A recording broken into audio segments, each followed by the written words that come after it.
Sometimes too much merely represents a good start.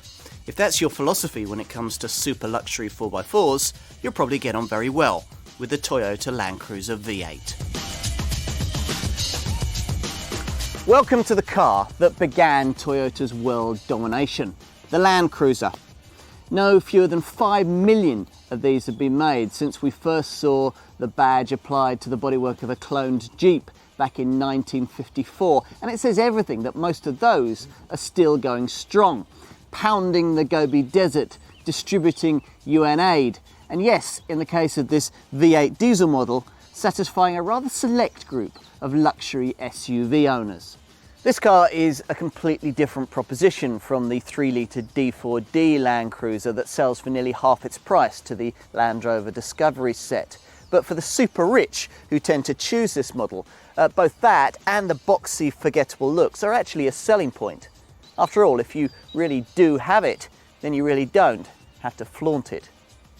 This Land Cruiser V8 has been with us since 2008. When it replaced previous models that used first VX, then Amazon badges to differentiate themselves from humbler 6-cylinder Land Cruiser models. Now, owners of these top versions will recognise this one immediately, exactly as Toyota intends that they should. Over 1,500 engineers were given 5 years, that's twice Toyota's norm, to develop this car, and the result really ought to be something pretty special. Let's find out if it is. Drive to some of the remotest parts of the planet, and if roads exist, it's likely that you'll find Land Cruisers pounding them.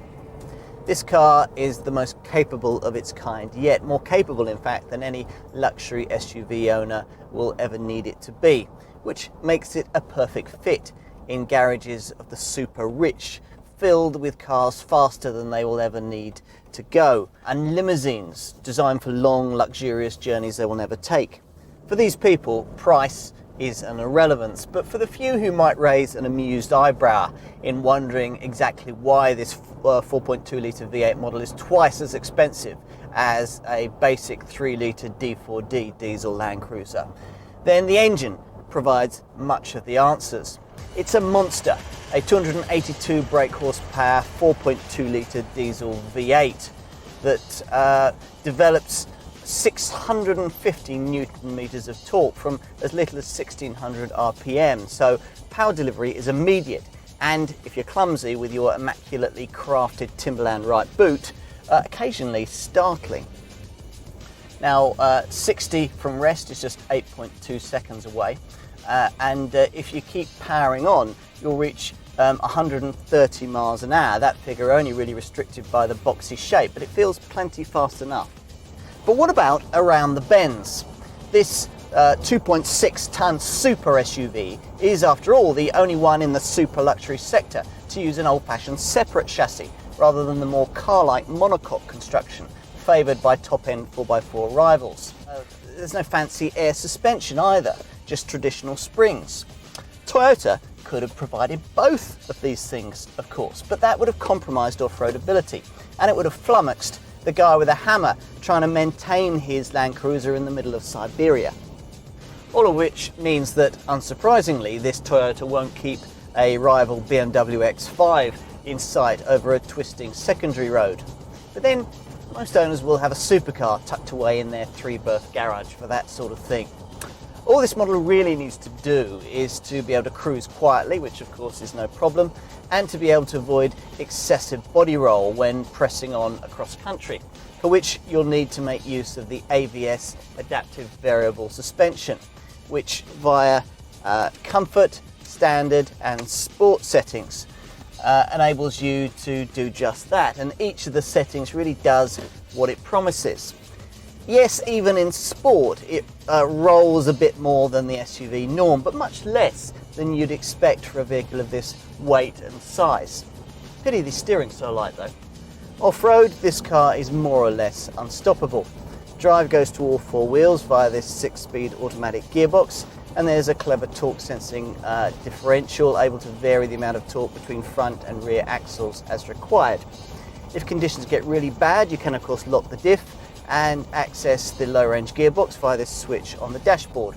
And if there are rocks strewn in your path, the AHC, the Adaptive Height Control, enables you to raise the ride height to glide over them via these buttons here. There are sensors on each wheel that monitor the state of the road surface and alter the ABS, anti-lock brakes, to suit. But potential owners don't need to know how it all works. They just need to be sure that this vehicle, come hurricane, landslide or desert drought, will get them there. It will. A Range Rover Sport, it isn't. And there's something rather refreshing about that. Passers-by will note this longer, wider and higher Land Cruiser's size, who could not, without mentally classifying you in the posing, hunting, shooting and fishing horsey set. No fancy aluminium panels, xenon headlamps or automatic handbrakes, all of which would be impossible to service in third world countries. No, it's clear that you bought this car for a sensible purpose rather than high street cred. Transporting 7 people, for example. Amongst its rivals, only Mercedes pricier GL class can do that, and it's nothing like as good off-road. I'm always a bit shocked when I get into large super luxury 4x4s to find just how little of all that bulk has translated into interior space. But not here. There's ample room for 3 adults across this back seat, even if they're basketball players, helped by plenty of headroom and the way that this seat, in its 60-40 split parts, slides backwards and forwards so that you can maximise legroom if need be. As you'd expect, it's not quite so comfortable for third row passengers. You fold the second row bench forward, then pull these side mounted chairs down, and once in place there's room for an adult to sit reasonably comfortably back here, although your knees are up around your chest, but you really wouldn't want to spend a very long journey here. Other rivals more neatly tuck their rearmost chairs into the boot floor. But the flip side of that is that you only get space then for a space saver spare tyre, rather than the full size 20-inch spare tyre that's provided here. You'll thank Toyota for that if a puncture ever grounds you in the Serengeti.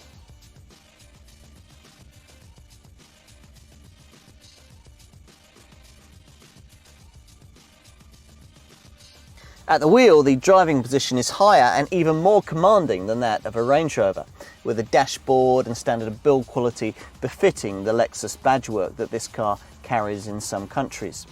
Indeed, the touchscreen interface in the center console and the audio controls are actually borrowed from a Lexus LS. It's not perfect, of course. The wood trim on the console here in the middle is a bit plasticky, but it's all feeling suitably high-end. And finding the ideal driving position is the work of a few moments of electric button tweaking. Best of all, it feels solid and built to last. You don't feel guilty somehow jumping into this car with muddy boots. When it comes to SUVs, there's a lot to be said for the real thing. List pricing suggests that you're going to be paying the best part of £60,000 for your Land Cruiser V8, and that's twice as much as the very different 3-litre D4D Land Cruiser model that's aimed at Mitsubishi Shogun and Land Rover Discovery customers who are merely quite well off. This one is aimed at people who'd go for a Range Rover, a Mercedes GL class, or maybe a top-end Audi Q7. And if you can stomach paying this much for a Toyota, it's actually decent value. Compared with the equivalent Mercedes, if you take specification into account, you'll be looking at saving about 25%. Though a thirsty petrol version is offered in other markets, Toyota wisely doesn't bother with it here. So there's a single V8 diesel variant packed to the gills with luxury kit. So you can expect to find 20-inch alloy wheels, a 4-zone climate control system with 28 vents, keyless entry, cruise control, a 6-DVD auto changer, then there's colour satellite navigation, a rear parking camera and leather trim. Safety-wise, there's every preventative device known to man, including stability control, downhill assist and hill start control. Plus there are no fewer than 14 airbags, which must set some sort of record.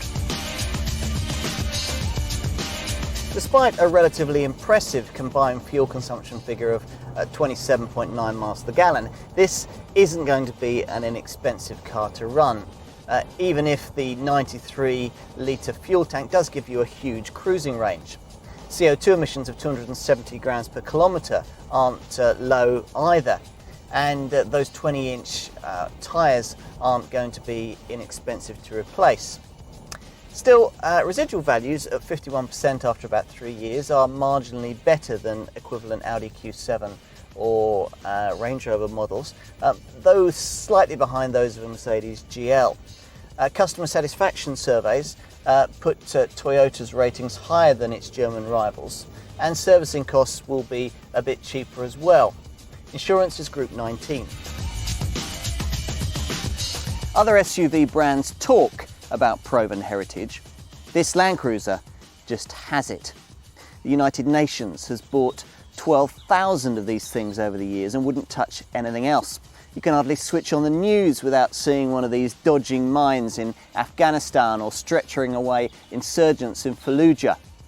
None of which explains just why a luxury SUV buyer with Range Rovers, Porsche Cayennes and Mercedes GLs to choose from should buy this V8 version.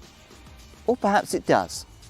Talk to the UK's small but very rich and very loyal band of Land Cruiser V8 customers, and you'll get the impression that the merely wealthy can keep their rather silly, sporty, large SUVs.